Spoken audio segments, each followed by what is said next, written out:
This is a broad.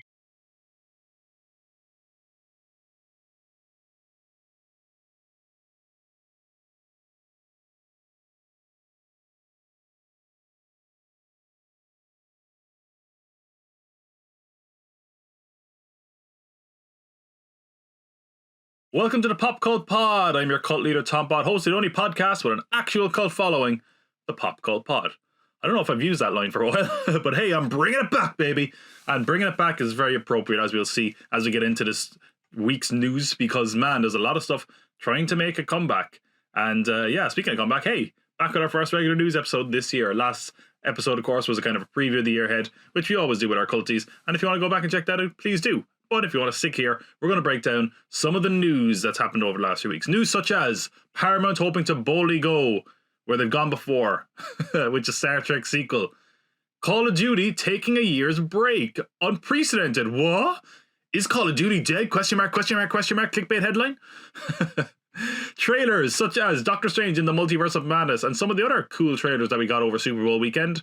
And finally, our feature, The Revolution Has Been Televised, Jackass. Why did the cult show make a massive impact and then disappear so quickly? We'll be looking into the origins of Jackass and why it ended. That's all to come. And if you do want to jump ahead, there's timecodes in the link in the description if you want to jump around. But as I mentioned, House of Pain, we're going to jump up and get down with the new news. Not just news. Not just new news. But the new. Well, of course, we're now into our new news, and what can I say except good news, everyone? Well, sort of good news, because Futurama has been revived by Hulu. We're back, baby! Although maybe that line might be a little bit telling, because it's been ordered as, first of all, it's been ordered for an 8th season by Hulu for 20 episodes, which made me go like, 8th season? I don't understand the season numbers of Futurama at all, because I have a box set downstairs that says season 1 to 8, and that doesn't even include the movie. So what's going on? the production numbers of Futurama are all over the place, by the way, if you ever look it up. But yeah, it does make sense, I think. Yes, it does. So it originally ran for 4 seasons. That was split into 5 seasons on DVD, I think. It was around 4 seasons. The movies make up a 5th season. Comedy Central had season 6 and 7, which I believe they split into 2 each time. And this is season 8, I guess, which they also would probably split up, let's be honest. So this was my first of all, and there's a lot to this story in some ways. It's more to do with what the story, it's not actually what the news here isn't what they're telling us, basically. It's what they're not telling us. Prepare to enter the scary door. No, this was, first of all, I should mention, Futurama coming back was met with a little bit of a mixed response. It's weird because I remember like last year at some stage I was like, hey, isn't this around the time Futurama normally comes back? And yeah, here we are. Which a lot of people are like, why? It had a perfect ending. It doesn't need to come back. My kind of attitude is like, Futurama has now had 3 finales, I think, maybe even more. They've all been great endings. And don't get me wrong, the last ending was really, really good. But I'm fine with it coming back after a few breaks. I'd be honestly glad if Futurama kept coming back after a couple of years break. And I understand the mixed reaction to it. But personally, I'm kind of cool with it. I like these characters. I like Futurama. I'm happy to see it back. But, of course, there was a more mixed response afterwards. Because, as it turns out, we're back, baby, uttered by Bender. Well, Bender isn't going to be back. Or he is going to be back. But not as we know him, because voice actor John DiMaggio, who voices many characters on the show, but most notably Bender, is not at the moment returning to the series. So this is a bit of an interesting one, because the news basically, when it broke, it was like the cast are back, but then it said that they were hopeful that John DiMaggio will also return, and that they're still in kind of negotiations and discussions. Now, the question, first of all, is why would you put that news out there if he's not signed on yet and you're hoping to get him on? Is this putting pressure on him? If it is, it's not going to work, seemingly, because it's more or less kind of gone the opposite direction, because all the cast are there except him, and it's sort of led to an outcry from fans, and the term Bendergate has been trending on Twitter on and off the last while, because they're saying that they're going to recast if he doesn't return. First of all, I think maybe sometimes we have things like this where people are like, oh, see, this person wants more money clearly, and they're hoping to put pressure on him. John DiMaggio is saying it's not about money, or at least it's not all about money. But he basically said in a statement, "I don't think only I deserve to be paid more. I think the entire cast does. Bender is part of my soul, and nothing about this is meant to be disrespectful to the fans or my Futurama family. It's about self-respect. And honestly, being tired of an industry that's become far too corporate and takes advantage of artists' time and talent. I wish I could give you every detail so you would understand, but it's not my place. Thanks again for the love, everyone. Still hoping for the best." Now, this is sort of interesting, because if this was, say, a live-action series, would they be as willing to throw one of their leads? And let's be honest, you need Fry, you need Leela, you need Bender. Those are the three you absolutely need. Obviously, the rest of the Planet Express crew are really important, but those three characters, the show there's not a show without them. The thing that's kind of strange is that, like, John DiMaggio, he does some minor characters, but a lot of the minor characters you could kind of forget about. It's Bender that is the main one. If, for example, Billy West wasn't to return, you'd be losing Farnsworth, you'd be losing Fry, you'd be losing a lot more significant characters, I would say. So are they just willing to do this because John DiMaggio voices one of the main characters? And are they just doing this because they know that with an animated series, a lot of people probably won't be aware that the voice actor has changed out? And it's a kind of an interesting situation, because we're really seeing now that voice actors probably aren't as respected as they should be. And that's always been the case. But I think, we've heard like mounting pressure about, say, Chris Pratt getting the role in Mario. And a lot of these kind of, especially like kind of from Shrek on especially, this kind of celebrity stunt casting with animated movies and animated projects. And the question here is, would this be the case with a live action one? It probably wouldn't be. Now, a lot of voice actors have spoken out in support of John DiMaggio, and we've had no update on this since, as far as if negotiations are still ongoing, whether they have a replacement for the role. There has been some report that, there's voice actors that are refusing to audition. And this was apparently the case before the news of Futurama broke, because apparently there was a listing out for a John DiMaggio kind of sounded like at some point. And, the thing is, as much as we can say that's admirable, let's be honest, they'll find someone. There's absolutely someone who maybe isn't massive in the voice artist industry that's more willing to take this bet, because it'll make them money and it might even get their foot in the door in the industry that is very competitive and cutthroat. The other thing is that, is this really going to stop people from watching the show? And unfortunately, I don't think it is. And that's sort of the problem.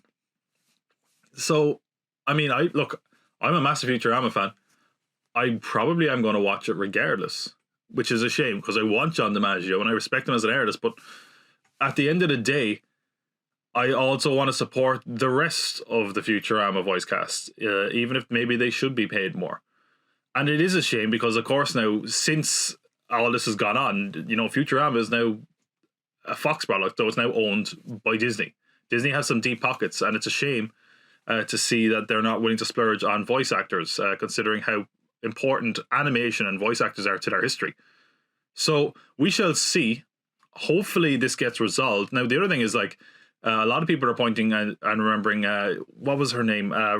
She used to voice Maud Flanders, something Roswell. So it was, let's see, I'm just Googling Maud Flanders, nothing strange with this. Maggie Roswell. Damn, I had Maggie in my head. God damn it. So yeah, she was originally the voice of Maud Flanders, and what happened was that back in the 90s, late 99 maybe, she wanted more money. And she wasn't getting a lot of money anyway, but basically the price of flights went up.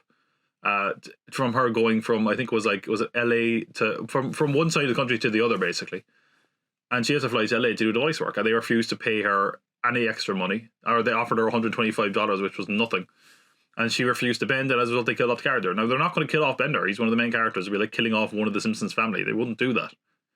But it is there is sort of a precedent that this might not be resolved, and then fans have to make a very conscious decision on whether or not they want to support something like that. And unfortunately, I don't think it's going to make a difference. I mean, let's be honest, Futurama is a cult show, and as we're noticed, especially in this episode, everything is about franchises, and if they can get a few extra people to sign up, it'll be worth it, because this presumably is going to go to Hulu in America, Disney Plus, Star, or whatever, around the rest of the world. And if they can get a few people to sign up for Futurama Revival, they will. Is the Futurama Revival going to last very long? Who knows? It could just get to one season and be done. to splurge a bit of interest. It's not something that's unheard of, but either way, it seems like the show is further along than you would think, because they're like, apparently like this news broke on like, I don't know, like a Monday or something, and they're like, yeah, we're doing a table reading next Monday or whatever. It was, so we shall see. It's expected the Futurama revival will air next year. So 2023, we're getting the return of Futurama, with or without Bender, seemingly. But it's not the only sci-fi franchise making a return next year. And man, is this a weird story. Stop me if you've heard this one. Star Trek 4. I'm pretty sure like every 3 or 4 episodes I talk about Star Trek 4, because it's just like, I can't stress this any more than to say Star Trek 4 has its own Wikipedia page on the development history of it. And I can't think of any modern franchise where that's the case, really, aside from maybe like the Snyder Cut. It's so strange to me. So, okay, well, I definitely remember we talked once about S.J. Clarkson was going to make it. Then Noah Hawley was going to make it. The most notable one, and people have asked me about this one multiple times, is like Quentin Tarantino's Star Trek movie. They're like, oh, when's Quentin Tarantino's Star Trek movie coming out? Do you think, well, what's this about Tarantino making Star Trek? It was never going to happen. Okay? Anyone who actually thought that, let me find a bridge somewhere so I can sell it to you. Like, Tarantino was never going to make a Star Trek movie. It just was not going to happen. Okay? Especially when it was like, I'm going to make an R-rated Star Trek movie that was a 1920s gangster movie, because that's seemingly what it was about. Now, I should say, apparently that was going to be in a different timeline with the original cast. And when I say original cast, I mean like Chris Pine, the Kelvin timeline cast, okay? So the latest iteration, and I should say there was another version that was seemingly, I think this was the one that was going to happen. Or the one that was like they were most set on stone on, and that was going to follow up Star Trek Beyond in 2016, which was where Chris Hemsworth was going to return as Kirk's father, because he was in the original Star Trek before he was anyone, really. So this time, the current iteration is being directed by Matt Shakman, who directed all of WandaVision. I don't even think I reported on that when it happened, because I was just like, I'm not talking about Star Trek until there's something happening. And seemingly, something is happening. Because they delayed the film last year to December 22nd or 23rd, I think, of 2023. So the end of next year. And they've now announced the Abrams cast will return for a 4th film, set to start production this fall. The fall, autumn. And when I say they announced it, I mean they prematurely announced something that they don't have locked in at all. So this was at Paramount Investor Day, okay? I should say this, right? Paramount are so desperate for a franchise. They have Mission Impossible, and they have Sonic, sort of, and Transformers. But, you know, Transformers is kind of hit and miss. They have to reboot that. Sonic, it's still early on, but we'll get to that in a minute. Star Trek, I mean, Mission Impossible is kind of winding down, and it's really expensive. You heard the reports of what the new one's going to be, and it seems like the 8th one could be the last one for the moment. But I should say that Star Trek is their golden goose. It is basically propping up Paramount Plus, or was for a long time. And there hasn't been a Star Trek movie since 2016. And what we have here, and I say they announced prematurely, is because at their Investor Day, Paramount Investor Day, they said that basically, we're doing it with the original cast returning. We're starting production in the autumn, and it's coming out December 2023 with the original cast. AJ is producing. All right, everybody get excited. Investors, do you like this? Yeah, because it's happening. No deals are in place, is what they also said that under their breath. They're like, there's no deals in place, but it's coming. Seemingly, according to the Hollywood Reporter, most, if not all, teams for the franchise's primary players, who include Chris Pine, Zachary Quinto, Simon Pegg, Carl Urban, Zoe Saldana, and John Cho, were not aware that an announcement for another film was coming, much less that their clients would be touted as part of the deal, and certainly not that their clients would be shooting a movie by year's end. What the hell is that? I mean, they basically just gave up all leverage, right? They say, basically, right now, they have like, we have to go into negotiations, and they're like, we told everyone we're going to do this. And they now have to meet the expectations of Wall Street and their investors. And what's even stranger is insiders are basically saying they did this to catch the attention of the markets and hopefully entice potential investors to be like, yeah, that's right, the original cast are returning at long last, another Star Trek movie, and everyone would be like, woo. That's really stupid because the problem with Star Trek, the reason why there hasn't been a Star Trek film since 2016 is because it's too damn expensive and they keep trying to make Star Wars. They need to realize that these are niche movies. The Abrams movies expanded the scope a little bit, but they're not going to be massive blockbusters the way they want them to be. The reason this fell apart before is because Chris Hemsworth and Chris Pine apparently wanted more money and they were like, no, so they walked away and that was the end of that. So here, they basically said, we have to make this happen. So, you're coming back, right? So Chris Pine can just walk in and say, okay, cool, I will. Yeah, just 20 million for me, please. Not a great business strategy. It's just really, really stupid. I should mention as well, Paramount stocks dropped over 20% since the investor day because there was so much emphasis on Paramount Plus. Paramount are desperate for a franchise and they're going to throw a lot of money at Star Trek. And I feel like, and I say this as someone who actually quite enjoyed the Abrams movies, not being a massive Star Trek fan in general, and that's exactly what they want, by the way. They don't like, they're saying like, oh, this isn't like the original Star Trek series. They don't want the original Star Trek fans because Star Trek fans are going to see it anyway, even if it is to complain about it. They want casual fans like me to be like, oh, a new Star Trek movie. That is what they want because that's where the money is. And they desperately need money if they keep throwing it into Star Trek. Insane. I'm sure we'll talk about Star Trek 4. I mean, I'm sure we'll be talking about Star Trek 4 until this podcast ends and I'm dust in the ground because it's seemingly never going to happen. But seemingly, franchising is something that Paramount are very interested in, as everyone is based on the news this week and based on the news in Hollywood in general. It seems like anything that used to be like minor, like, hey, does one person like this? Well, guess what? No, it's a series. Like, this is just as an aside, right? I watched MacGruber last night. Okay, MacGruber's really funny, but it was critically relatively derided. Now it has a cult following, right? And on a budget of 10 million, it didn't even make that back, which is insanely shit. Okay, but Peacock were like, hey, who likes MacGruber? And they made a MacGruber series. I haven't heard anyone talk about it. Like, it's a terrible investment. Terrible idea. They're just throwing money at everything. This is the streaming wars now where people are not being smart. They're just throwing money at everything. And seemingly now jumping into the fight, we have the Sonic Cinematic Universe from Paramount because they're now investing heavily into Sonic. The second film is coming out April 8th. The first film was a success and I quite enjoyed it. And the second one looks pretty decent. So much so that they've now greenlit a third film. It's actively being developed. And also, they have said that Knuckles, or Knuckles the Echidna, voiced by Idris Elba in the new film, is going to return for his own series on Paramount Plus. Now look, I'm a pretty casual Sonic fan, I'll admit it. But does anyone want this? A Sonic movie, I'll be honest, I was skeptical of a Sonic movie, but I'm like, hey, this is actually pretty good. But I've never been like, yeah, I wonder what's Knuckles' deal? What can he do? Like, I don't know how this is going to work. And I imagine if they're going to do a live action series, which is what they're doing, that'll be pretty expensive. And Idris Elba probably doesn't come cheap. So I don't know, it just seems like a very strange idea. But hey, seemingly video game movies are at a high because we have Uncharted doing well. We have Sonic now getting a second sequel. And a series. There's a Mario movie this year. I'm sure someone will try and make another Tomb Raider at some point, and probably Resident Evil, even though the last one flopped. But I'll tell you what, they're not the only one investing in video game movies because Netflix are hoping to match the success with their video game adaptation, as they announced in a tweet. Imagine, that's how you get people hyped. One tweet. That Netflix UK and Take-Two Interactive are partnering to produce a film adaptation of the renowned video game franchise Bioshock. That's right, they're going to Rapture. Or maybe they're not, I don't know, because there's no details.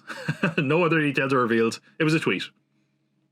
Well, isn't that very exciting bit of news? A Bioshock movie's been in various stages of development over the years. However, it consistently fell apart due to budgetary concerns and the wish to keep it true to an R rating. Netflix doesn't care about money. They'll throw any amount of money at anything. Fucking hell. Like, if you're ever having trouble getting a movie made, go to Netflix. Francis Ford Coppola, you're spending 120 million on your own movie that no one wants to see. Go to Netflix, man. they'll write you a blank check. It's just a Bioshock movie. Okay, look, in all seriousness, I think a Bioshock movie would be very good. I think it would be interesting. I don't know, like, because Bioshock has a great story. I don't know how you make it work, because I do think there was a certain kind of interesting thing about, and I'm trying to avoid spoiling this, but I'll say, would you kindly, that twist I think works because you're playing it. I don't know what it'll be like otherwise. Now, it could just be a movie set in the world of Bioshock. Are they going to go with the world in Bioshock 1 and 2, or are they going to go with the world in Bioshock Infinite? There's two different things there. Now, again, I also think a series could work, but they're going with a movie. No other details. Gore Verbinski was attached at one point, but I don't know. He seemed to have, even though it never got made, it seemed like he had the right idea. He was like, it's going to be expensive. Here's $200 million. It has to be R-rated. And, you know, it would have to be those two things. So we'll see if Netflix stay true to it. But either way, strange. Strange that they would, of all times now, be like, yeah, we're making a Bioshock movie on Netflix. It's just very strange. But I don't know. Netflix will make anything, seemingly. And anyway, very, very video game heavy this week, man. Because, yeah, it's the game on, man. The whole, we're all in the game. Some other video game pun. Either way, one video game franchise that has kept on trucking. In fact, it's outlived Bioshock. I think actually the first game of this came out well before Bioshock. But there's never been a movie. How dare they? Someday, Netflix will make a movie of this, I'm sure. But until then, they're going to keep making games. But you won't be playing one next year, because Call of Duty, for the first time since 2005's Call of Duty 2, that's right, since the second game came out, they're apparently not going to release a game. So it basically has come out. I don't think this has been confirmed yet, or if it has, it was kind of, you know, corporate speak. But basically, the 2023 entry of Call of Duty has been pushed to 2024. Now, some people are kind of getting confused with that. What that means is that this year there's still going to be a Call of Duty game. It's going to be a sequel to 2019's Modern Warfare. That's right, the video game series has been going on so long that I now have to say, like, this game and this game that has the same name. That's coming out this year, apparently. There was going to be one next year in 2023, and now that's not going to be out until the following year. So there's going to be no Call of Duty game, seemingly, in 2023. Now, again, they are adding a lot of stuff, and I think there's a free-to-play Call of Duty game and stuff, and basically, the reason for this is that, and it comes at an interesting time. First of all, Activision, who make Call of Duty, are currently being acquired by Microsoft. Now, apparently, this is not what influenced their decision. What did influence their decision was apparently the fact that Vanguard, which is the most recent game in the series, underperformed. And it's really crazy to me to hear this, right? They were like, it underperformed, even though it was the highest selling game in the United States last year, despite only having 2 months on release compared to a whole calendar year. Insane. But what did apparently worry them was that sales saw a 36% drop in the UK. Now, look, that's one market, but it's a big market. I'm sure they probably saw some kind of worrying signs in other markets. And the idea is that in doing this, it'll kind of sustain the franchise for a longer time and keep the fans interested. Which, you know, hey, I would say I'm more interested in Call of Duty if it has a 2-year development cycle. Because I think myself and a lot of people kind of felt like Call of Duty, you know, never changes year to year, except a few skin changes almost. And I will say, I haven't played a Call of Duty game since Modern Warfare 3, maybe? I don't know. But I was interested when it was like every 2 years. Like, it was Infinity Ward, wasn't it? Who made Modern Warfare, Modern Warfare 2, and Modern Warfare 3. And I was just skipping the Treyarch ones. I think those two studios are still involved. And I kind of feel like I couldn't play one of those every single year. But it's interesting because it's a franchise that, and again, because that was like almost that felt like the heyday franchise to me, and I was up the age where that was like the big thing. People that play Call of Duty, you know, are still into it, but it's kind of passed me by. I didn't realize. I was shocked to hear it was the best-selling game in America, to be honest. I didn't realize it was still at that height. Because there was a time when basically every time a new game came out, it outsold the last one. But it's apparently still trucking. And there's no sign of slowing it down. They might be taking a year off, but I guess hopefully it'll come back with a vengeance. And actually do something different. But then again, maybe not too different because, you know, it's doing well. What do I know? You should listen to my advice. That's right. Either way, that's our news this week. Again, video game heavy. But we are also going to talk about some of the trailers that came out. There has been some very interesting trailers. We're going to go back a little bit. Some of the Super Bowl trailers we're going to discuss. And also one that came out recently that, well, just caught my eye. So we're going to move on from the news and go straight into the trailer trash. This is the theme for trailer. This is the theme for trailer trash. Get in the bin. Get in the bin. Last episode, I talked about the TV series that were coming our way this year. And the big one that I discussed, or one of the big ones, and technically probably the biggest one because of how much it's costing, is Lord of the Rings, Rings of Power. Amazon's Lord of the Rings series. A much touted, much shouted about Lord of the Rings series. We've got our first look at the show. That looks alright. Based on your high price tag, you probably wanted more than that, didn't you? It looks okay. Whatever. I think the problem I have is a problem that a lot of people had. It looks kind of weird. It looks really clean or really digital. And that's actually the same thing with The Hobbit, to be honest. That's kind of what... I never finished the Hobbit series. I didn't like it. And I also thought it looked very kind of uncanny valley, kind of weird, too artificially cartoony. And that was something I had with the problem with The Hobbit. And it is because and it's really weird now because I'm seeing people come out and they're like, do you know why this doesn't look good when the Lord of the Rings look good? It's because Peter Jackson made you believe you could live in the world. He did all these things. Look at this. That's a real horse. You know, you're like, oh, wow. And yeah, we get it. There was forced perspective. He's a genius. I know. And look, I'm not taking away from Peter Jackson, but you can actually see the CGI being upped as the Lord of the Rings go on, number one. And number two, The Hobbit looked like hot shit as well. Like, let's be honest, okay? So I don't know if I'll take that criticism, but it does look a little bit weird. And I think the strangest thing about this is that there's nothing in this that I grabbed onto and was like, that's interesting. Or, oh, cool, what's that? It just felt so generic to me. It felt like, I wrote down here in my notes, if this was something other than Lord of the Rings, would I care? And the answer is probably no. This looks like any number of fantasy series. If someone showed me this, took away the title cards, and were like, hey, did you see the trailer for The Wheel of Time? I'd go, oh, okay, cool. If someone said, hey, this is a trailer for The Witcher, I'd be like, oh, okay. I haven't watched those series in full. I've just seen clips and pics and bits of fantasy from them. Same thing.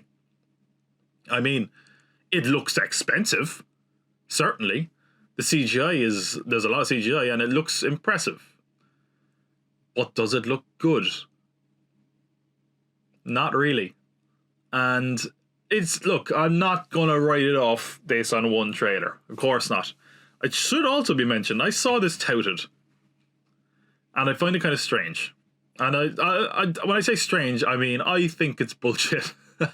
Or there's a few caveats that they didn't mention. This is apparently the highest number of any entertainment trailer that premiered during the Super Bowl. I have to find out what that is. I think it was like a couple of million. It was like an insane number. But the reason I wonder about that is there's been some pretty big trailers that debuted during the Super Bowl. 257 million views, I think it said. Which is crazy. That means, like, what's that? Like, 1 in 24 people in the world watched it? That seems a bit high. Yeah, 257 million views across the planet, the highest number of any entertainment trailer during a telecast of the big game. Now, I don't know, is it bots? I don't know how they calculated that. I don't know if they said, like, hell, well, technically the Doctor Strange TV spot aired during the Super Bowl and the trailer debuted online, which is a lot of them. So I don't know, man. I don't know. But I'll be honest, I heard no one really talking about the Lord of the Rings trailer. I heard a lot more people talk about Doctor Strange, which we'll get to in a minute. Yeah, I don't know. I was hoping it would sell me. It doesn't. A lot of people are kind of worried that they're condensing the timeline of the Lord of the Rings, which, from my understanding of Lord of the Rings, which is admittedly, look, I'm not a massive Middle-earth guy. I like Lord of the Rings, but I don't know a lot about it. I'm very casual as far as the universe and the world building and mythology goes. They're very much condensing the timeline, which some people are annoyed at, but to me it's like, based on what I know from the timeline, like, they would have to, because otherwise it'd be like a new cast every season, and not a lot would happen in each season. So, you know, I guess it's forgivable, but man, you would really hope to get more than a like, okay, and a shrug from the most expensive series of all time, and it's certainly a Lord of the Rings series. So you'll see. I think actually the rights to Lord of the Rings and Middle Earth are actually up for grabs again for movies or something, maybe, I don't know. But either way, that's Lord of the Rings: Ring of Power. It's an okay, but it's certainly not a nope. You see what I did there? Nope is the next movie we're talking about. That's what I did there. Very good. Jordan Peele's latest film, Nope, was finally revealed. Normally his films are shrouded in mystery. That was certainly the case. Kind of annoyed that I did a preview of the whole year, and for Nope I was like, I don't know. I don't know. It says here's who's in it, and that's who makes it, and here I don't know what it's about. Because now we have some degree of an idea. This is that. Yeah. Do you know what this is? I use this analogy a lot. This is Homer Simpson watching Twin Peaks, where he's like, oh, excellent. I have no idea what's happening. This is my reaction to Nope. And it was my reaction to Us. And here's the thing. I think I was harsh on Jordan Peele in our preview episode, because I said, like, I wonder, is it a case of the Emperor's wearing no clothes, that he's a false prophet? Because, look, I didn't love Us, but I thought it was interesting. I like that we have original high-concept horror people out there that can make, you know, original ideas and make money. And this is interesting. So what I will say first of all is I like the kind of backstory they give. So the story we have is Daniel Kaluuya and is it Keke Palmer? I think is the other actress in it. She's basically they like hire horses for films or something. It's something like that. Because they mentioned the famous Horse in Motion film, which was how they proved basically that you could capture moving images with a black man riding a horse, and they were like, that person is our great grandfather or what have you. So we've always been part of film. So it is interesting to see something like that that's a bit more introspective of cinema and a bit more self-aware. So they're in a ranch kind of in the middle of nowhere with all these horses seemingly, and then don't you know it, scary shit happens. It's one of those trailers where, again, like I mentioned, I don't know what's happening. Now, they very much are implying it's aliens. There is a lot of shots of a silhouette kind of hovering over people from above. A lot of people looking into the sky in horror. One shot we get a kind of a fleshy reptilian kind of hand, and one we kind of seemingly see the monster kind of hiding behind something. So there's seemingly an alien connection here. But I think, again, since Jordan Peele is so into suspense and his trailers massively rely on this, the question is, what is it? What are we watching? I have heard some suggestion that, like, Nope stands for not of planet Earth, which would be clever. I don't know. Again, it's one of these things that's tough to say anything about it, except I like it, because I don't know what to describe what I'm seeing. There's one shot in the trailer I really like, where Keke Palmer is basically swept upwards into the sky, and it's horrifying. But again, it's hard to know, and this is kind of the trap I fell into with Us, which is that the mystery component and the way it looks was interesting. And then when you actually watch it, it's like, oh, it's actually not as interesting as I hoped, or it's not what I wanted it to be. And I'm kind of worried I'll fall into the same trap here, so maybe I'm tempering my expectations a bit, but I did like the trailer. I thought it was very interesting. Before we get to the big one, Doctor Strange, I want to talk about Chip and Dale. That's right. The Rescue Rangers are back, everyone. We spoke about this briefly last episode as well, in that this was a reboot that takes place in the original continuity. And I said, the rumors are that this is very meta. And boy, was I on the money, because this is so self-aware and interesting that I think I'm either going to love it or hate it. And first of all, I have to give a shout out to the title card, which is from Disney and The Lonely Island. And I was like, well, didn't expect to see that together, but here we are. Yeah, this is directed by Joe Cohen from The Lonely Island. Andy Samberg does the voice. John Mulaney does the other voice.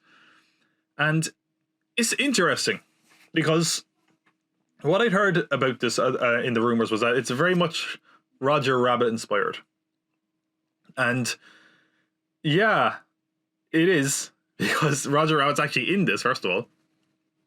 And the whole live action cartoon world and crossovers and that kind of thing, that's all here. And it's hard to tell whether I'm trying to figure out how I say this. I don't know if I like the look of the movie or do I like the idea of the movie. Do you know what I mean? Like, the trailer I thought was interesting, but I don't know if I thought it was good necessarily. But it's coming to Disney Plus, so that's good. Sorry, it's actually, the film is directed by Akiva Schaffer, not Jorma Taccone, the other guy from The Lonely Island. Apologies. So yeah, basically Jorma was just left out, and I tried to include him, and nope, no dice.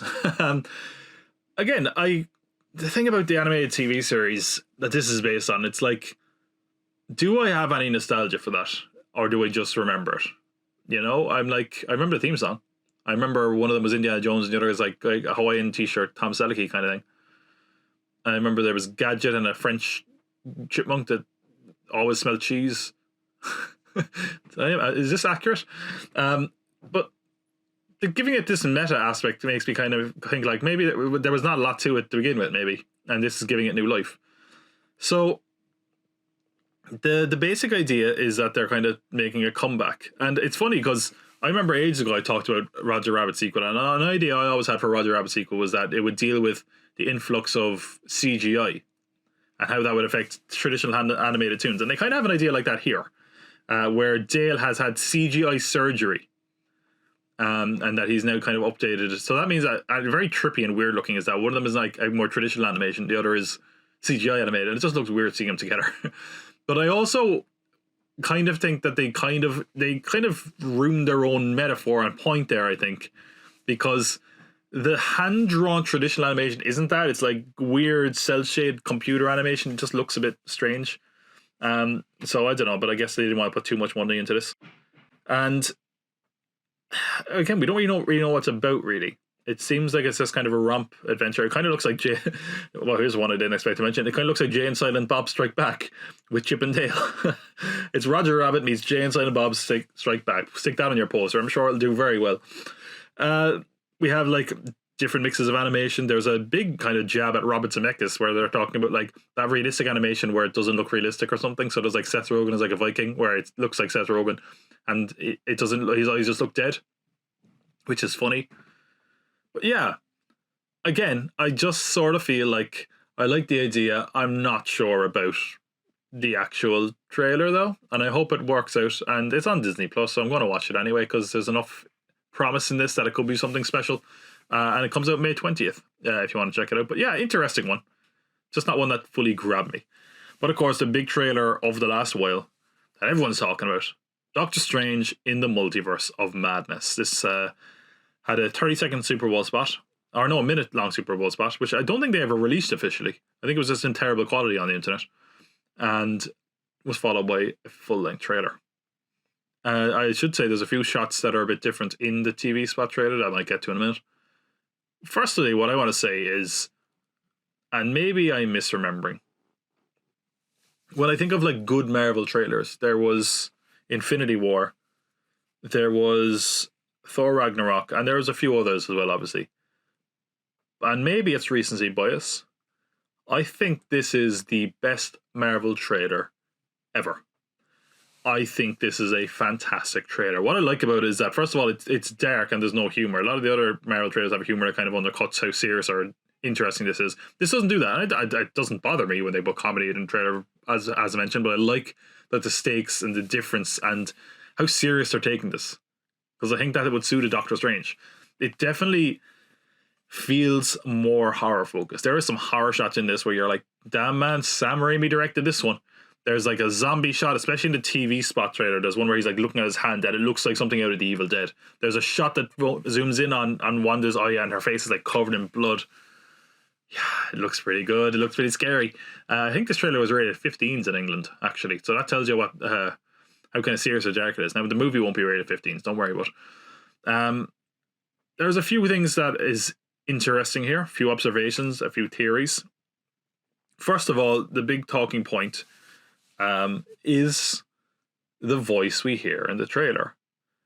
When somebody seemingly a bald man, says, "We should tell him the truth." I don't know if that was a very good impression of Sir Patrick Stewart. That was a bit better, I think. Who, seemingly, based on this trailer, is returning as Professor X from the Fox X-Men universe.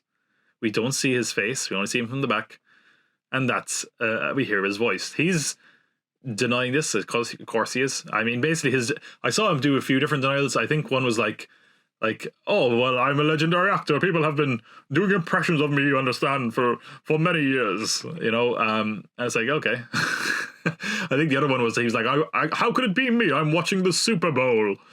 I'm loving your footy. And then I saw one where he was just like, "Who's Doctor Strange?" So I don't know. Yeah, he's having fun with it, you know. I think since Andrew Garfield so publicly was like, "I'm not in Spider-Man." Whoops, can they say that? Yes, I can. I'm ruining it by now. If you haven't seen it by now, you know, sorry. But they're already starting to promote it online, so I'm just going to say it. You know, I think that's now the general public has copped onto something that movie fans were long aware, which is that people will deny they're in a movie, no problem, and still be in the movie, or deny they know anything about the movie and still be in the movie. I mean, it's Patrick Stewart. There's no one else it could be. It sounds exactly like him, and it lines up with some of the rumors we've heard. And seemingly, he is a member of the Marvel Illuminati. So in the comics, the Illuminati include Doctor Strange, Mr. Fantastic, Iron Man, Black Panther, Namor. Did I say Black Bolt? Yeah, there's 6 of them anyway. And they're basically kind of pulling the strings in some major things, or calling major shots. In the comics, each of them owns one of the stones as well.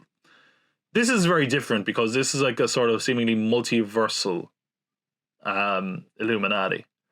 And that raises a lot of interesting possibilities. People are looking at the silhouettes and the chairs and all this, and this could all be a misdirect, by the way.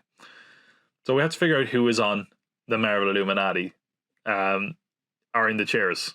First of all, it seems like when Doctor Strange is brought in front of the Illuminati, it's Ultron bots that are bringing him, which is cool. I'd like to see more of Ultron. I feel like he didn't get his due in Age of Ultron, so I'd love to see him return in some form. And we saw a little bit of that in What If, of course. But I don't know. Maybe it could be Ultron. Could even be Ultron if Hank Pym made him, like he made him in the comics. You know, I don't know. That'd be interesting. But again, the possibilities are absolutely endless. And who could be on the Illuminati? Okay. Rumors. I'm not going to go into spoilers here. I think there might be some stuff might have leaked. I'm not sure. And I will say this, right?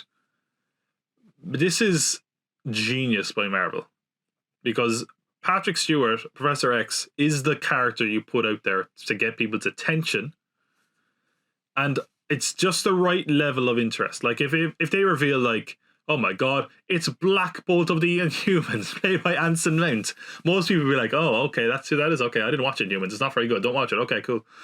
Patrick Stewart is someone we all know, all recognize, and immediately can just hear from his voice. So the reason I'm saying this is, if they're showing us that, what the hell else is in this movie? What could they not? What are they hiding from us? You know, it's really exciting that way. So again, who is on this Illuminati thing? I mean, the poster for the new Doctor Strange movie has like glass shattered, and you can see Captain Carter's shield. So she's in the movie. Is she on the panel? I think she could be in the Illuminati one. Sure. Who else could be on it? Some people are suggesting Chiwetel Ejiofor, Baron Mordo could be on it. I could see that. Although I don't know, like, it feels like they kind of abandoned the story they set up for him in the last movie, where he's like, "I gotta kill all the wizards." So I don't know what happens with him. Who else is on it? I mean, I don't think Wanda will be on it. I think it looks like she has a fight there, so it looks like she's maybe trying to break up the Illuminati to a certain degree. Who else could be on it, though? I mean, a lot of people are suggesting Mr. Fantastic, which would line up with the comics, and there has been a lot of rumors that, well, okay, it's what I love about this is there's so many rumors out there that some rumors contradict other rumors, so it's not really a spoiler in this sense. Some people have suggested that this is going to be Ewan Griffith from the Fox Fantastic Four movies as Mr. Fantastic, which, you know, I think that would be kind of fun, because I feel like his, you know, I think those movies are fine. I don't think they're as bad as everyone says they are, but, you know, it could also be actually the Reed Richards that's going to be in the Marvel Universe going forward. Some people have suggested it could be John Krasinski, because that's long been the fan casting. And I don't know how I'd feel about that. Some people have said that John Krasinski is in the movie, but he's a variant of Reed Richards and won't be Reed Richards going forward, which I'm like, that's kind of strange. Could you know, I joked about it. Anson Mount Black Bolt is in the comics. Could he be in this? Maybe. Again, you can do a different version of him. This is a multiverse, of course. It doesn't mean that Patrick Stewart is going to be Professor X when they bring in the X-Men, you know? A lot of people, and this is a rumor that's really got traction. This has got like mainstream attention. Is in people who normally wouldn't be, party to this sort of rumor have mentioned to me. Tom Cruise was once going to play Iron Man a long, long time ago, and some people are saying here he plays an Iron Man variant, Supreme Iron Man, is it? What is it? I can't even remember. So yeah, he could be in the movie as Iron Man, Superior Iron Man. I said. I think I was going to say. I think that's what he's called. Could he be playing that version of Iron Man in this? It'd be interesting. I think, you know, there's what I love about this is there is so many possibilities. There is so many different characters. It could be characters we know. Could be a totally new character that we've never had introduced into the MCU. Could be one from another universe or one from an alternate universe that they're just having fun with. And that's what some of the fun of this movie is. But either way, there does seem to be a lot of different Doctor Stranges in this one. Or it could be the same Strange. We don't really know. Of course, we have Defender Strange, who's got a strange look about him. He's got like, he looks kind of weirdly buff and he's got hair that like slicked back. Now this guy's called Defender Strange. I assume they're not saying this is Strange from the Defenders, because he was in that lineup at one stage. Although that would be interesting. We have a zombie Doctor Strange, which is, I guess, again, possibly that was something we saw in What If, but also I'm assuming that's different to our Strange. I don't know. And even the zombie Strange, at one point at the end of the trailer, we see a Doctor Strange with like 8 arms, and I assume that's the same Strange, because at one point in the TV spot we see his hand and it looks like his hand is splitting up. Maybe, so that's, I don't know. That's gonna be fucking weird though. I can't wait to see that. So yeah, the other kind of thing in the trailer we see the Savage Land in one shot. I think it's America Chavez and Doctor Strange are kind of fighting through these portals. By the way, her power is like punching through realities. So that's a really handy one to have on your side here. She's going through the Savage Land, which is like a Marvel kind of world full of dinosaurs and wild animals and stuff. I should mention, speaking of monsters, Shuma Gorath is the comic character. This giant kind of tentacle monster with a big eye. And for ages we were like, Shuma Gorath is the villain. Seemingly, it is, but it's not called Shuma Gorath because Shuma Gorath was introduced in Conan, so they don't own the rights. So I think Netflix technically own the rights to Conan, maybe, or something strange like that. So they've renamed him to Gargantos, so that's that. There's another moment in the trailer that features Wanda fighting this big glowing figure, and there's so much questions as to who this is. I've heard every possible name. People saying, is it Monica Rambeau, who we last saw, you know, in WandaVision and is going to be in Captain Marvel 2. Or the Marvels, I guess it's called now. Is it Maria Rambeau, her mother, an alternate version where she becomes Spectrum or Photon? Some people some person got like a high def grab of this and suggested it looks like a variant of Kang, Jonathan Majors. Other people have suggested this is Captain Marvel. It just is. And some people have suggested it could be Superior Iron Man Tom Cruise. Who's to say? But it could. I mean, we see Wanda in action in that setting, so it could be someone who's in on the Illuminati panel. So I don't know. It's interesting, but of course, the big question everyone did have coming out of this is Wanda going to be the villain? Something we've been waiting on a long time, and it would be really interesting. I'd love if Marvel did something like this. If they did it right, it'd be amazing. So it's tough to say, but I will say there's a shot I noticed some kind of similarity or symmetry between shots, and someone else pointed this out online as well. There's a shot when she's looking up at Strange when he goes to meet her. And there's a shot that's basically the exact same shot later on when the whole place is red and she's got her headdress on. And the reason I'm saying it looks similar is because it kind of puts the idea in it that she might have altered the reality when Strange is approaching her to talk about the multiverse, and that this is something of her own making. There's another moment where she's looking at herself in Westview. And she has that very telling line in the trailer where she says, like, basically, you change the world or whatever, and everyone's a hero, but when I do it, I'm the bad guy. Something like that, you know? It's not as on the nose as that, thank God. But it's giving you that idea that she's going to be the bad guy, or at some point she might not be a hero at the very least. Now, we don't know how much follow-up this is going to have from WandaVision. I'd like to see if her kids would make an appearance, because that's kind of where we left her off after Westview. And I also do wonder, are they going to use her as a villain in this, or is it going to be something that leads into something? So, like, could they sow the seeds here that she's going to be a bad guy and then have it pay off later? I don't know. But there's so much interesting possibility here that I don't know how you can't be excited for this movie. Honestly, my number one most anticipated movie when I did my list was The Batman. And that was before this trailer came out. And I think now Doctor Strange might have edged it. It's a great trailer. It really is. Check it out if you haven't already. But yeah, it's a lot to speculate on. A lot of interesting things going on in the world of Marvel. But we're going to go from something totally different now. We're going to go into our feature this week. And this week, to celebrate Jackass Forever, I've had kind of a loose Jackass week on the channel, where I've done a review of Jackass Forever, did my top 10 Jackass songs of all time. Check those out, I implore you to. But now, we're going to do a feature. And it's funny, because this is something that I have had sort of prepared since October 2020, which was the 20th anniversary of Jackass airing. And I didn't get to do it, because I was like, I want to take a bit more time to get this right. And then also I was going to release it for Jackass Forever, and Jackass Forever got delayed. But here we are. The feature this week, we haven't done one of these for a while. The Revolution Has Been Televised, Jackass. We're going to talk about Jackass, how it got its start, and why it ended so suddenly.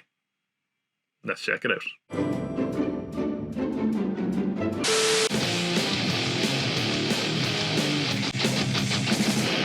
The revolution is televised.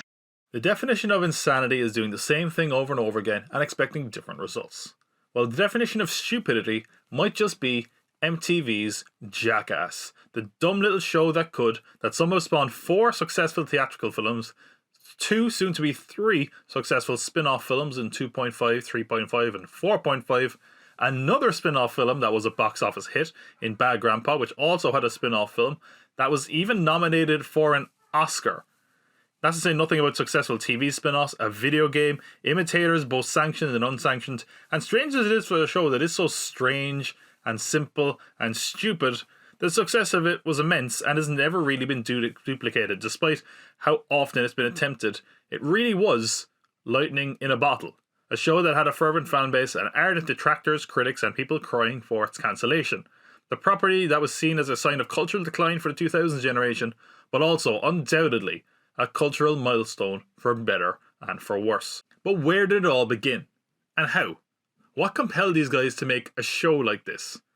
And how did it all come together? And why has the show endured and never been replicated with any great success?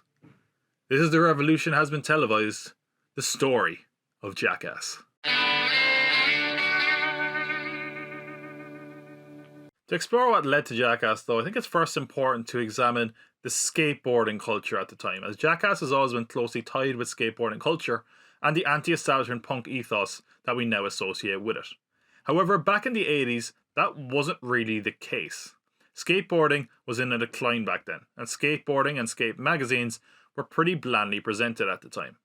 However, the 90s cultural landscape was starting to veer towards being more extreme and in your face than ever before, and skateboarding was expected to follow suit, reflecting the rise of street skateboarding for one, and which had really started to take off coming into the 90s. This urban, grittier style lined up perfectly with the direction 90s culture was going in. In response to this, skaters wanted more edgy representation that reflected 90s skateboarding culture. Enter Steve Rocco, who was a pioneer in street skateboarding and wanted the subculture to be represented accurately, which is why he starts Big Brother magazine.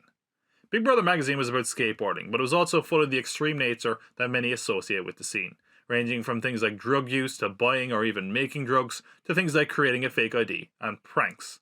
There was also plenty of nudity and general delinquent behaviour. Some classic articles from Big Brother included taking Slayer to Disneyland, the self-defense test, and how to commit suicide. However, it was also wrapped in transgressive humour and gonzo journalism. The chaotic nature and hijinks started to take over the skating in many ways, and before long, Big Brother decided to go on massive road trips and try documenting all the mayhem. These became the legendary Big Brother videos. While many skateboarders didn't actually show up for the videos, all the burnouts, writers and contributors did, leading to not a lot of skateboarding, but quite a bit of madness and debauchery. Big Brother produced 4 videos: Shit, Number 2, Boob and Crap.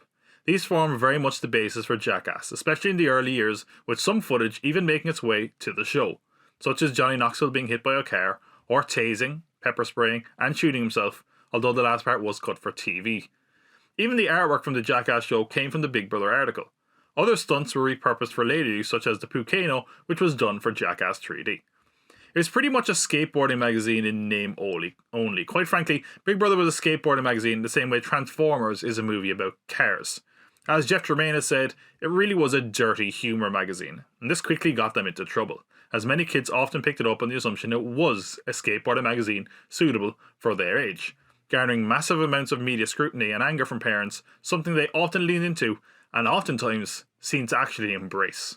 But it wasn't just that spirit that Jackass inherited from Big Brother though. A lot of the cast and crew came from Big Brother magazine. Jeff Tremaine, Johnny Knoxville, Wee Man, Preston Lacey, Dave England, Chris Pontius all had tenures with Big Brother as writers or contributors. Spike Jonze was another person who also was involved with Big Brother. Other crew members like Rick Cossack, Sean Cliver, Dave Carney, Dmitry Alyaskovich and Loomis Fall also took part in Big Brother from time to time. They also came into contact with the likes of Bam Margera, who was just 13, and also met Steve-O through Big Brother. Big Brother also had a sister magazine about snowboarding run by Dave England, which is how he got linked to the Jackass crew. But it is worth mentioning that at this point, Bam Margera was having his success in his own right, making dumb videos. Around the same time as all this is going on the East Coast, Bam and his crew are making the CKY videos, not to be confused with the affiliated band. CKY is a series of stunt and prank videos with occasional skateboarding by Bam and his friends. That included Brandon DiCamillo, Rob himself, Ray Kyan, and most notably, Ryan Dunn. They were pretty successful and made cult celebrities out of the CKY crew, spawning 4 films. It also caught the attention of the Big Brother guys, and according to Knoxville, CKY was a massive influence on bringing the more skit-based humour into Jackass, as that was a more CKY thing than a Big Brother thing. Having seen all the videos and footage from CKY and Big Brother, Jeff Tremaine realised he may have the basis for a TV show on his hands. Around the same time, Big Brother starts to die. It becomes too punk rock for its own good. At a time when skateboarding is in a boom and Jackass was a big deal, the magazine soldiers on, but at a time when this could easily be commercialised to the magazine, it sticks to being lowbrow, and that might endear to the readers, but not so much to the advertisers, and as a result it eventually becomes unprofitable. But that rebellious spirit lives on as Jackass starts to take shape. Jeff approaches Spike Jonze, a childhood friend, about being involved. He asks Bam if he is interested in the idea and if he can use some of the CKY's footage. After putting the pitch footage together comprised of the Big Brother and CKY footage, there is interest from several sources. Comedy Central and MTV see potential in the series, while Saturday Night Live offered them a recurring segment on the show. They also pitched to HBO as well, but it was a pretty big disaster. Eventually, MTV wins the bidding war and commit to a pilot. But we should say, Jackass was an incredibly rough and amateurish production in the beginning. The cameramen were used to shooting still photography with Big Brother, and sometimes just weren't sure how to use the cameras. There were often instances when they missed a stunt altogether, and also apparently times when the camera actually wasn't even filming.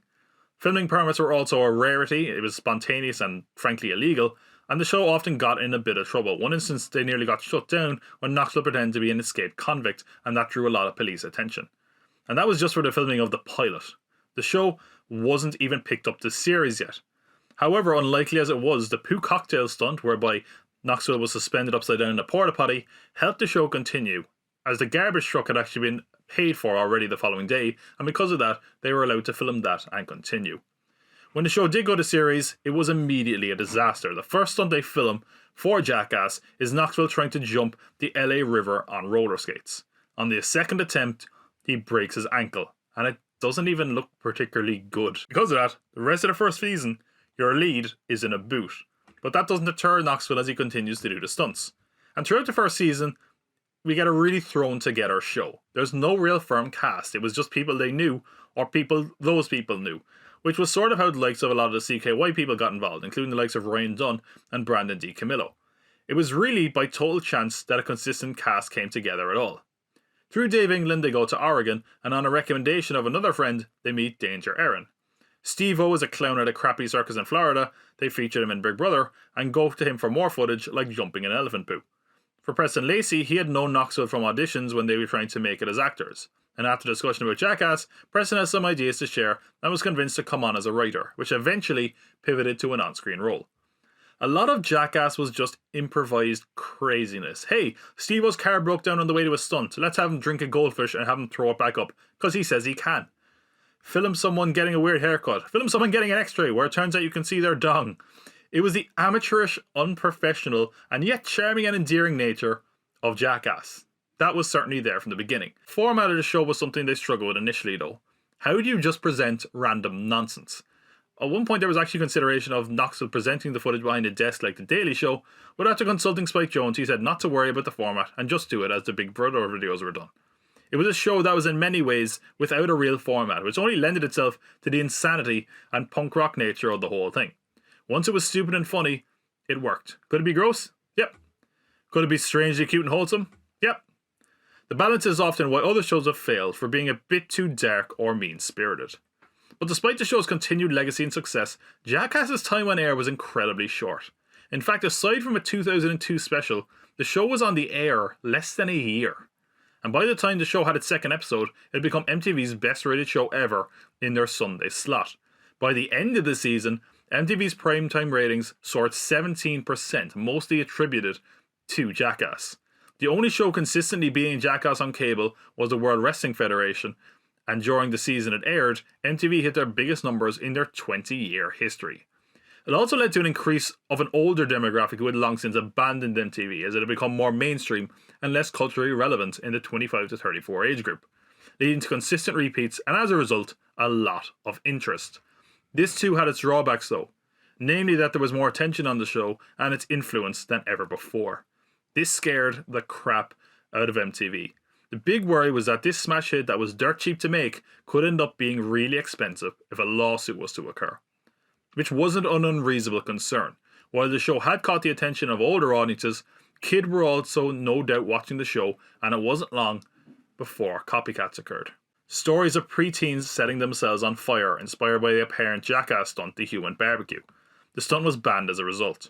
Other incidents also occurred. A drive-thru worker's arm was broken, attempting to imitate the fast food football stunt. A teenager was left severely injured after trying to jump a car like he saw in Jackass.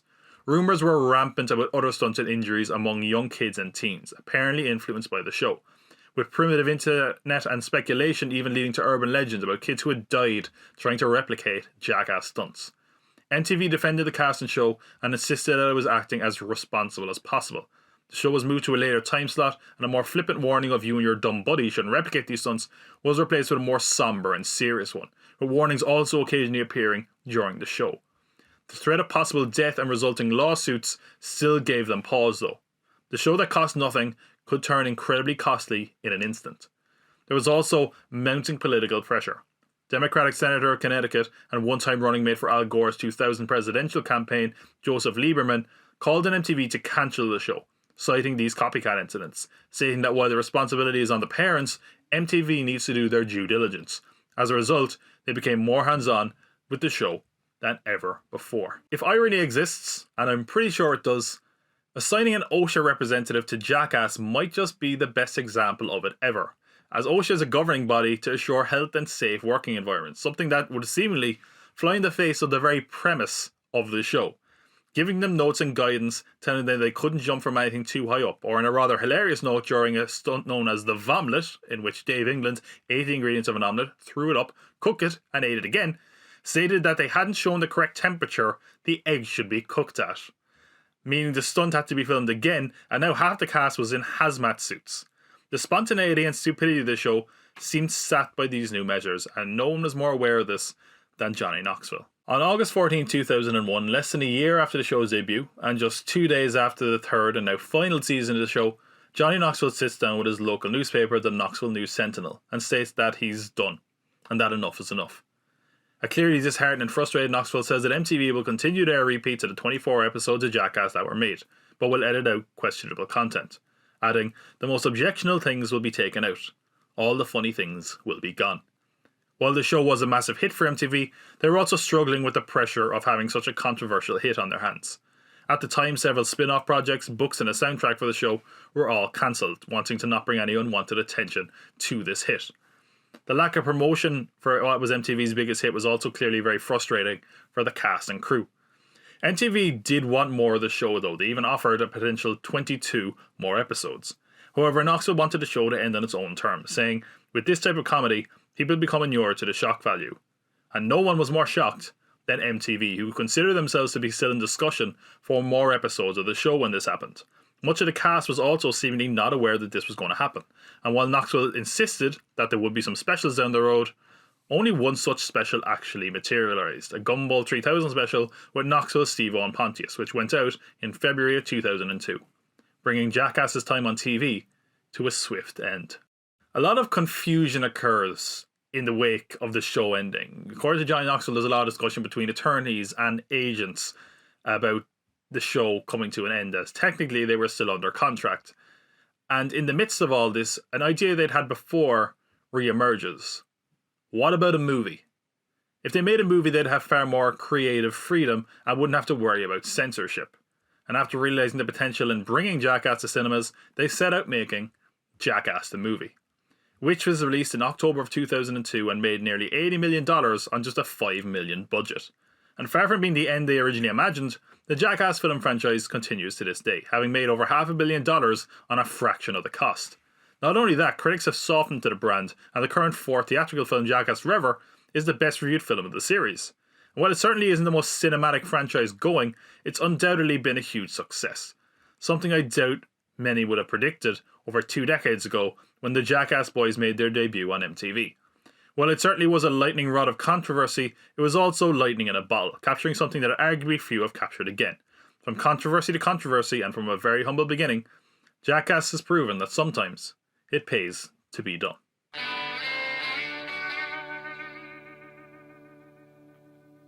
Well, that is our feature for this week, and that is our show. But as always, when we come to the end of the show, we'd like to send you home with some useless IMDb trivia. All trivia may be useless, but no trivia is more useless than useless IMDb trivia. That's a piece of trivia too. That's right, useless IMDb trivia. Something you don't need to know and is of totally no use at all. Well, I can't think of any trivia that'd be more useless than trivia about Jackass the Movie. And wouldn't you know it, I found a winner. In the shoplifter skit, where Knoxville is made up to look like an old man, he steals multiple items in the convenience store. He steals a replica Academy Award.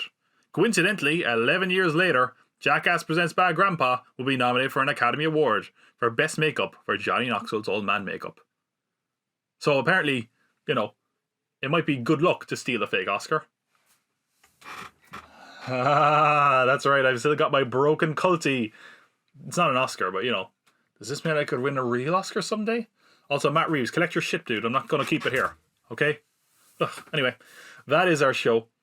Thank you for watching. I hope you enjoyed it. If you did, please give this a like or subscribe. Or I think you can give ratings now if you're listening to this on Spotify or wherever suits you. Either way, we won't be too long before we're making another episode. I know sometimes there's big gaps, and I know I say this every time, but I have a feature ready to go, which is often what slows us down, for March, which is going to be on Pixar. It's an interesting story. I can't wait to talk about it because I had this feature ready when the last Pixar movie came out, and it's still true today. What am I teasing? Ooh, you'll just have to come back next time and find out for yourself. But anyway, I've been your cult leader, Tom Pat. I hope you come back. I hope you enjoy the show, because remember, can't spell cult without you. This is a broadcast from the Pop Cult Pod.